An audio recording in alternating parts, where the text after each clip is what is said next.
नमस्कार शेतकरी मित्रांनो, स्वागत आहे पुन्हा एकदा एका नवीन व्हिडिओमध्ये व नवीन अपडेटमध्ये. शेतकरी मित्रांनो, धाराशिव जिल्ह्याचा जो खरीप हंगाम 2025चा प्रश्न होता तो अखेर मिटलेला आहे. एक दिलासादायक अपडेट धाराशिव जिल्ह्यातील शेतकऱ्यांसाठी आज आली.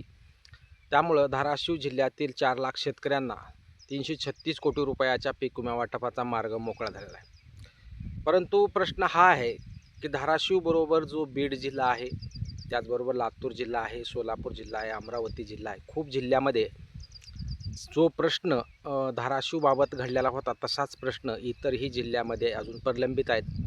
मग त्या जिल्ह्यांचा प्रश्न कधी मिटणार हाही खूप मोठा प्रश्न शेतकऱ्यांसमोर निर्माण झालेला आहे. कारण खूप जिल्ह्यामध्ये पीक विम्याचं अर्धवट वाटप झालेलं आहे, काही जिल्ह्यामध्ये कसल्याच प्रकारचं वाटप झालेलं नाही.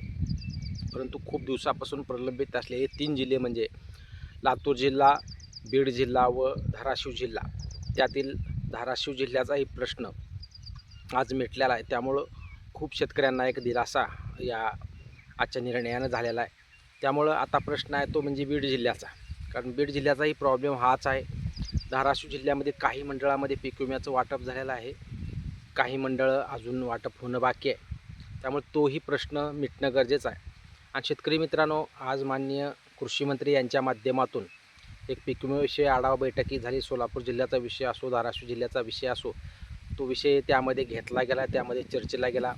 ज्या पद्धतीनं केंद्रीय समितीनं विमा कंपनीला, धाराशिव जिल्ह्यातील विमा कंपनीला आदेशित केले की पुढील 7 दिवसामध्ये पीक विम्याचं वाटप पूर्ण करा किंवा पीक विमा वाटपाला सुरुवात करा, असा जो आदेश दिलेला आहे केंद्रीय समितीनं, त्याचबरोबर राज्य सरकारच्याही माध्यमातून माननीय कृषी मंत्री यांनीही आज आदेश दिलेला आहे की धाराशिव जिल्ह्यातला प्रलंबित प्रश्न होता तो मिटलेला आहे आणि विमा कंपनीने शेतकऱ्यांना पीक विम्याचं वाटप करावं असा आदेश आता राज्य सरकारकडूनही काढण्यात आला.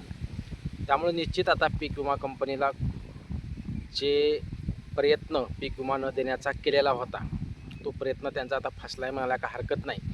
कारण जिल्हास्तर झाला, राज्यस्तर झाला, आता केंद्रीय स्तराकडून तिन्हीकून जो दबाव आणि राज्य सरकारचा दबाव, याच्यापुढे आता विमा कंपनीला गपचीप शेतकऱ्यांना पीक विमा वाटप करावाच लागेल आणि त्या शेतकऱ्यांना द्यावंच लागेल. कारण खरीप हंगाम 2025मध्ये जे झालेलं नुकसान होतं ते नुकसान हे योग्यच होतं, हे राज्यस्तरानं सांगितलं, जिल्हास्तरानं सांगितलं आणि आता केंद्रीय स्तरानं सुद्धा सांगितलेलं आहे. त्यामुळं आता त्यांनी दिलेला आदेश आता विमा कंपनीला पाळावाच लागेल.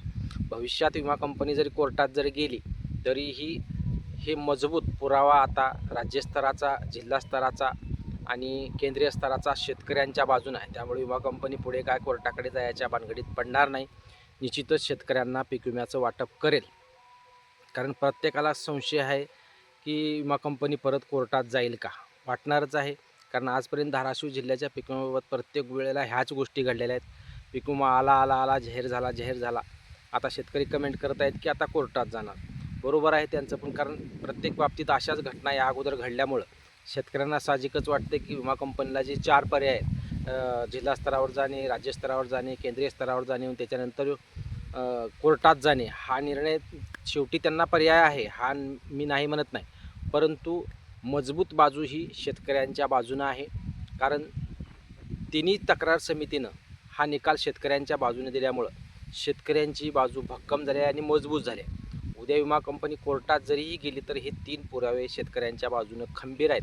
त्यामुळे विमा कंपनीलाही माहीत होईल की आपण जर आता कोर्टात जरी गेलो तरी काही फायदा होणार नाही. त्यामुळं निश्चितच शेतकऱ्यांना खरीप हंगाम 2025च्या पीक विम्याचं वाटप विमा कंपनी शेतकऱ्यांच्या खात्यावर करेल आणि सुरळीतपणे धाराशिव जिल्ह्यातील शेतकऱ्यांसाठी एक दिलासादायक म्हणावं लागेल बाब ही. कारण खूप दिवसापासून प्रलंबित असलेला पीक विमा होता. इतर जिल्ह्यांमध्ये पीक विम्याच्या वाटपाला 15 जानेवारी, फेब्रुवारी, मार्चमध्ये वाटप सुरू झालं, परंतु धाराशिव जिल्हा असो, लातूर जिल्हा असो, बीड जिल्हा असो, खूप प्रलंबित असे हे जिल्हे राहिलेले आहेत. त्या शेतकऱ्यांना अजून पीक विम्याचं कसल्याही प्रकारचं वाटप झालेलं नाही. लातूर जिल्ह्यामध्ये काही शेतकऱ्यांना पीक विमा मिळाला, परंतु खूप जिल्ह्यामध्ये अजून पीक विम्याचं वाटप होणं बाकी आहे. परंतु आता अपेक्षा आहे की त्याचबरोबर बीड आणि त्याचबरोबर लातूर याही जिल्ह्यांचा प्रश्न तातडीनं मिटवून, ज्या पद्धतीने हा प्रश्न मिटलेला धाराशिव जिल्ह्याचा, तोही प्रश्न तातडीनं राज्य सरकारने याच्यामध्ये हस्तक्षेप करून ज्या काही प्रक्रिया आहेत त्या प्रक्रिया पूर्ण करून त्याही शेतकऱ्यांना दिलासा द्यावा, आदेशित करावं की विमा कंपनीने शेतकऱ्यांना पीक विम्याचं वाटप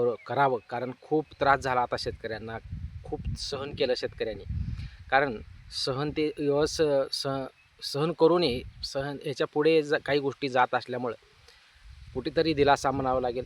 माननीय राणा जगजितसिंग पाटील यांचे प्रयत्न असो, कैलासदादा पाटील यांच्या माध्यमातून धाराशिव जिल्ह्याच्या पीक विम्यासाठी मुख्यमंत्र्यांना निवेदन देणं असो, परत अनिलजी जगताप यांच्या माध्यमातून आंदोलन करणं असो, या सर्व गोष्टीची पार्श्वभूमी या खरीप हंगाम 2025च्या पीक विम्याच्या धाराशिव जिल्ह्याची आहे. आणि या सर्वांच्या प्रयत्नामुळं आता केंद्रीय स्तराचा एक निर्णय आलेला, जो दिलासादायक शेतकऱ्यांसाठी म्हणावा लागेल.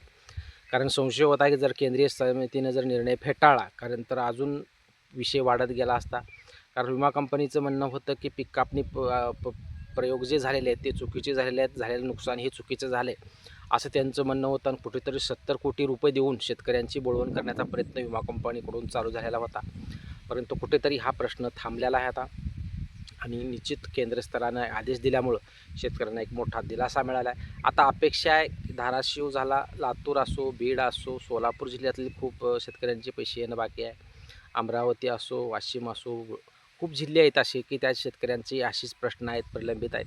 आता राज्य सरकारने निश्चित याच्यामध्ये लक्ष घालणं गरजेचं आहे. आणि ज्या ज्या शेतकऱ्यांचं पीक विमा वाटप होणं बाकी आहे, ते पीक विम्याचा सरळ व्यवस्थितप्रमाणे मार्ग काढून निश्चित त्या शेतकऱ्यांना पीक विम्याचं वाटप करा, असा आदेश माननीय कृषी मंत्री यांच्या माध्यमातून आजच्या बैठकीमध्ये देण्यात आला आहे. त्यामुळं इतर ज्या ज्या जिल्ह्यांचे अजून प्रलंबित प्रश्न आहेत ते निश्चित आता या आठवड्यामध्ये मिटू शकतात.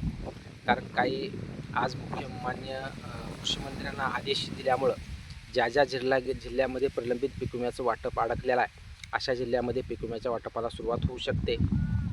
महत्त्वाचं म्हणजे बीड जिल्ह्याचा प्रश्न मिटणं गरजेचं आहे.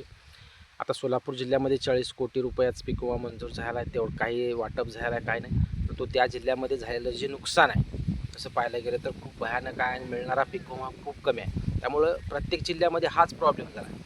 नुकसान झालं आहे जास्त आणि मिळणारी रक्कम ही कमी. ही खूप मोठी तूट शेतकऱ्यांना आलेली आहे. त्यामुळे याच्या माध्यमातून राज्य सरकारने कुठेतरी मार्ग काढून त्या शेतकऱ्यांना पीक विम्याचे प्रलंबित प्रश्न मिटवून त्या शेतकऱ्यांना दिलासा द्यावा.